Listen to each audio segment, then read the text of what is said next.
नमस्कार। आपका अखबार के YouTube चैनल पर आपका स्वागत है। मैं हूं प्रदीप सिंह। आज बात करते हैं केरल की। केरल में मुख्यमंत्री हैं लेफ्ट फ्रंट के और CPM के नेता पिनराई विजयन बहुत संकट में इस मायने में नहीं कि उनको कोई राजनीतिक संकट है, विपक्ष उनकी सरकार गिराने वाला है या पार्टी उन्हें मुख्यमंत्री पद से हटाने वाली है, ये बातें नहीं है। लेकिन उनकी सरकार संकट में है, उनकी छवि संकट में है और उनका जो सबसे महत्वाकांक्षी प्रोजेक्ट है वो संकट में है। इसकी वजह से संकट और बड़ा है।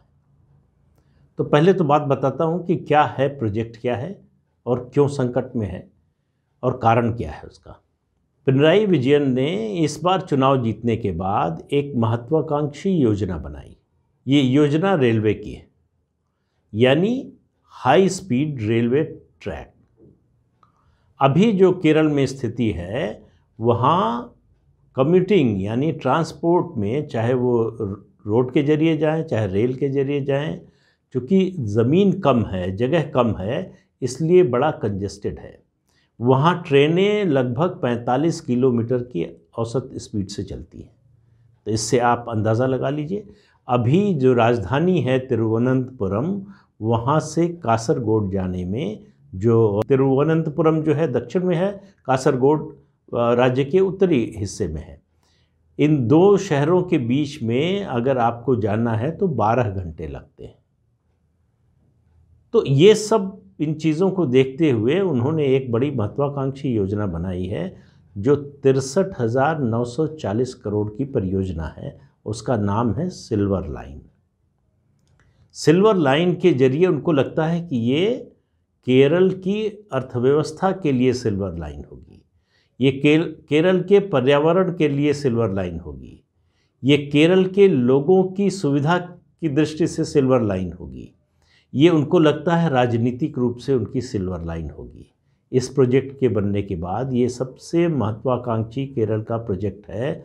अगर पूरा हो जाता है तो उससे उनको राजनीतिक स्थायित्व मिलने में, राजनीतिक उसका लाभ लेने में आसानी होगी। लेकिन जो चीज़ें आसान लगती हैं वो आसान होती नहीं है। ये प्रोजेक्ट दरअसल केरल सरकार, भारतीय रेल का जॉइंट वेंचर है, जिसमें कुछ जो है बाहरी विदेशी वित्तीय संस्थान जो हैं वो पैसा लगाने को तैयार है।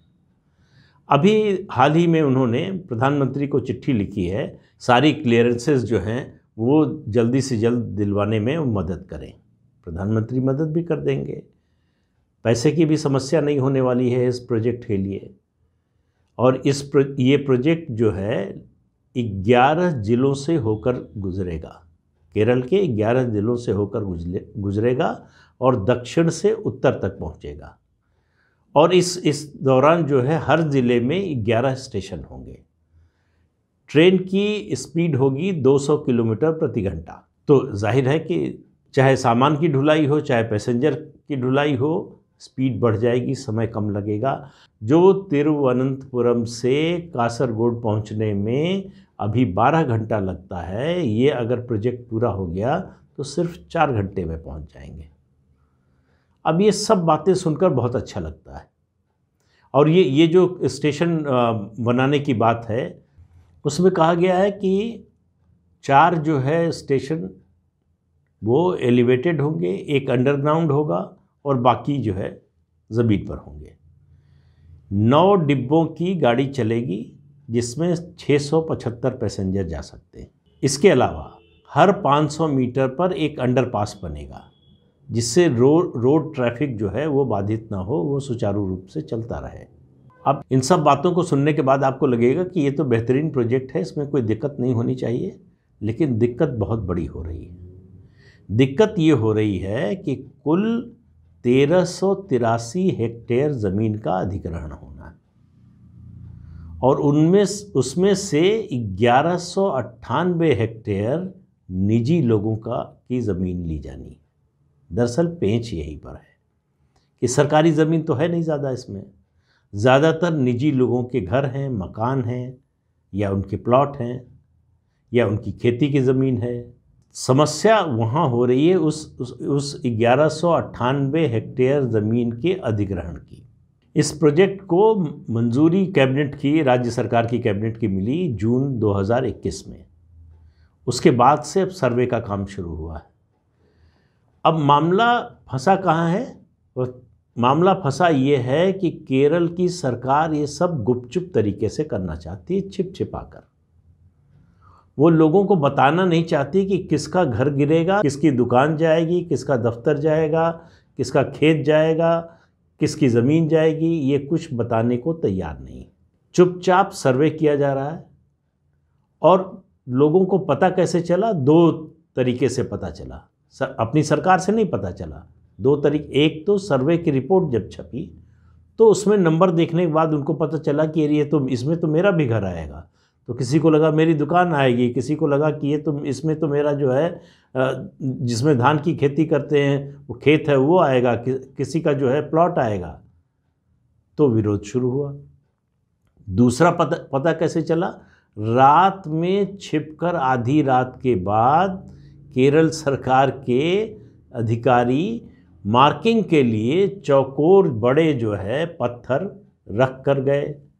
रात में सवेरे लोगों ने देखा कि थोड़ी थोड़ी दूरी पर पत्थर रखे हुए हैं। पूछा गया स्थानीय जो है प्रशासन से कि ये क्या है, तो कहा गया कि ये सड़क चौड़ी करने के लिए मार्किंग हो रही है। लेकिन बहुत जल्दी इसका भेद खुल गया कि ये सड़क चौड़ी करने के लिए मार्किंग नहीं हो रही है, ये सिल्वर लाइन प्रोजेक्ट के लिए हो रही है। अब उसके बाद उसके खिलाफ एक संघर्ष समिति बन गई है इस प्रोजेक्ट के खिलाफ, जिसका विरोध हो रहा है। पर्यावरणविद जो वहाँ हैं वो कह रहे हैं कि इससे पर्यावरण का बहुत नुकसान होगा, इससे जो पैडी फील्ड्स हैं उनका नुकसान होगा। इससे अच्छा है इस प्रोजेक्ट पर काम करने की बजाय सरकार जो है वाटरवेज पर काम करे, वो केरल के लिए ज़्यादा अच्छा होगा, इन्वायरमेंट की दृष्टि से भी ज़्यादा अच्छा होगा और लोगों को उजाड़ना नहीं पड़ेगा। अब अंदाज़ा ये है कि लगभग 30,000 लोगों को वहाँ से विस्थापित करना पड़ेगा जहाँ वो अभी रह रहे हैं। तो उनके पुनर्वास की क्या योजना है? पुनर्वास किस रूप में होगा? जितनी ज़मीन ली जाएगी उसका जो है मुआवजे का क्या रेट होगा, या उसके बदले में ज़मीन दी जाएगी तो कितनी दी जाएगी? ये सब कुछ इसके बारे में एकदम चुप्पी साधे हुए है केरल सरकार। पिनराई विजयन की सरकार इस मामले में कुछ बोल ही नहीं रही है। लोगों को कॉन्फिडेंस में लेने की कोशिश ही नहीं हो रही है। उनको डर है कि जैसे ही बताएंगे वैसे ही ये विरोध जो है विकराल रूप ले लेगा। तो जो संघर्ष समिति बनी है उसके लोगों ने जब प्रदर्शन किया तो उनके खिलाफ, किसी के खिलाफ कोविड के जो है उस कानून के तहत एक्शन लिया गया, किसी पर ये मुकदमा चलाया गया कि भाई वो सरकारी कामकाज में हस्तक्षेप कर रहे हैं, लाठीचार्ज हुआ, ये सब हो रहा है। अब इसमें जुड़ गए हैं, जैसा कि होता है, विपक्षी दलों के नेता। 17 सांसदों ने चिट्ठी लिखी है ये प्रोजेक्ट रोक दिया जाना चाहिए। पिनराई विजयन किसी भी हालत में इस प्रोजेक्ट को शुरू करना चाहते हैं और पूरा करना चाहते हैं। इस प्रोजेक्ट के शुरू होने से लगभग 529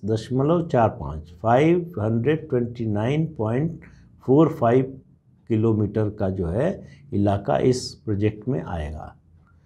इतनी लंबी जो है ये रेलवे लाइन होगी। अब सवाल लोग ये उठा रहे हैं कि जो पैडी के खेत हैं या धान के खेत हैं, तो धान के खेत चले जाएंगे तो लोगों का रोज़गार जाएगा। बात सिर्फ इतनी नहीं है कि ज़मीन जाएगी, लोगों की कमाई का साधन जाएगा। दुकान जाएगी तो उनकी कमाई का साधन जाएगा। तो सरकार ने इस बारे में कोई अवेयरनेस कैंपेन चलाया नहीं, लोगों को बताने की कोशिश नहीं की कि ये प्रोजेक्ट कैसे कैसे राज्य के हित में है। जो मेट्रो मैन है ई श्रीधरन अब बीजेपी में शामिल हो गए हैं, हालांकि चुनाव लड़े थे, हार गए, और अब उन्होंने कहा कि वो राजनीतिक रूप से सक्रिय नहीं रहेंगे, लेकिन बीजेपी के सदस्य हैं। उन्होंने इस प्रोजेक्ट के बारे में कहा कि ये इल कंसीव्ड है और टेक्निकली इसमें गड़बड़ियां हैं। उन्होंने कहा इसको जो है स्टैंडर्ड गेज की बजाय ब्रॉड गेज होना चाहिए। इस तरह के कई सवाल उन्होंने इस प्रोजेक्ट को लेकर उठाए हैं। इन्वायरमेंट वाले जो सवाल उठा रहे हैं उनको केरल सरकार जो है फंडामेंटलिस्ट बता रही है। तो अब स्थिति ये हो गई है कि इसको लेकर जिस इलाके से गुजर रहा है, जिन 11 जिलों से, वहाँ तो विरोध हो ही रहा है। प्रदेश के बाकी इलाकों में भी इसका विरोध शुरू हो गया है और ये सीधे सीधे सरकार बनाम जनता की लड़ाई बन गई और बनती जा रही है। जितना छिपाने की कोशिश कर रही है पिनराई विजयन सरकार, और मैंने तो अपने जीवन में कभी सुना नहीं कि कोई राज्य सरकार इतनी महत्वाकांक्षी योजना लेकर आए, इतनी बड़ी योजना विकास की लेकर आए और लोगों से छिपाकर उसको शुरू करना और पूरा करना चाहे। होता ये है कि सरकार तो शुरू करने से पहले ही ढोल नगाड़ा बजाने लगती है उस परियोजना का, लोगों को बताती है कि किस तरह से आपके फ़ायदे में है, इतना बड़ा इन्वेस्टमेंट आ रहा है, उससे रोज़गार बढ़ेंगे, लोगों को सहूलियत होगी, जो रोड ट्रांसपोर्ट है उस पर जो है दबाव कम होगा अगर ये रेलवे लाइन बनती है। तो प्रोजेक्ट के फ़ायदे क्या क्या हैं, लोगों को क्या फ़ायदा होगा, प्रदेश को क्या फ़ायदा होगा, इकॉनमी पर क्या असर पड़ेगा, रोज़गार पर क्या असर पड़ेगा, इन सब बातों की जानकारी देने की बजाय सरकार का ये जो रवैया है चुपचाप, क्योंकि केरल में ज़मीन अधिग्रहण सबसे मुश्किल काम है और उसमें भी शहरी ज़मीन, जहाँ लोगों ने बड़ी मात्रा में, मतलब ज़्यादा ऊंचे भाव पर ब्याज पर जो है कर्ज लेकर अपना कंस्ट्रक्शन कराया है, जो भी दुकान मकान दफ्तर जो भी बनवाया है, वहाँ वो जो है वो उसकी कॉस्ट बहुत ज़्यादा है। तो इसलिए भी लोगों के मन में विरोध है।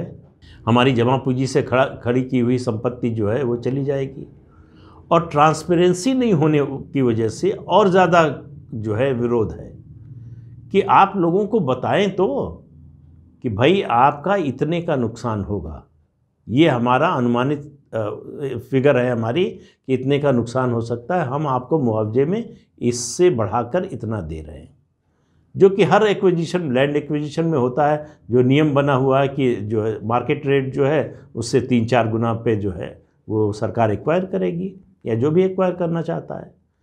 तो ये सब कुछ बात नहीं बताई जा रही। लैंड एक्विजिशन का विरोध करने में जब केंद्र सरकार लेकर आई थी 2014-15 में, तब सबसे ज़्यादा विरोध करने में सबसे आगे लेफ्ट फ्रंट के लोग थे, कम्युनिस्ट पार्टियां थी। उस समय उनको जो है, चूँकि बीजेपी का विरोध करना था इसलिए उसमें बहुत मज़ा आ रहा था, तो बढ़ चढ़ के विरोध किया। उस समय अगर कंसेंसस से कोई पॉलिसी बनी होती तो हर स्टेट के लिए फ़ायदेमंद होती। अब जिन राज्यों में ज़मीन कम है, आबादी ज़्यादा है, आबादी का घनत्व ज़्यादा है, वहाँ लैंड एक्विजिशन हमेशा, भूमि अधिग्रहण हमेशा मुश्किल पैदा करेगा और केरल में यही हो रहा है और सरकार के रवैये के कारण और ज़्यादा मुश्किल हो रही है। तो पिनराई विजयन इस समय संकट में है। उनकी लोकप्रियता, उनकी सरकार की छवि, उनकी सरकार की साख, ये सब दांव पे लगी हुई है। अगर बहुत जल्दी और बहुत तेज़ी से सरकार ने इस स्थिति को सुधारने की कोशिश नहीं की, अगर विरोध को ताकत से दबाने की कोशिश की, आप मानकर चलिए केरल में आपको बहुत जल्दी राजनीतिक अस्थिरता का दृश्य देखने को मिलेगा।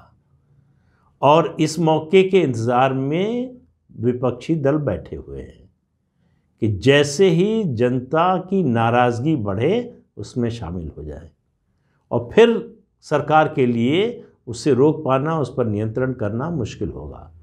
तो केरल में मुख्यमंत्री पिनराई विजयन की ये जो महत्वाकांक्षी योजना है, कहीं उनकी राजनीति पर, उनकी सरकार पर भारी न पड़ जाए, इस बात की आशंका दिनों दिन बढ़ती जा रही है।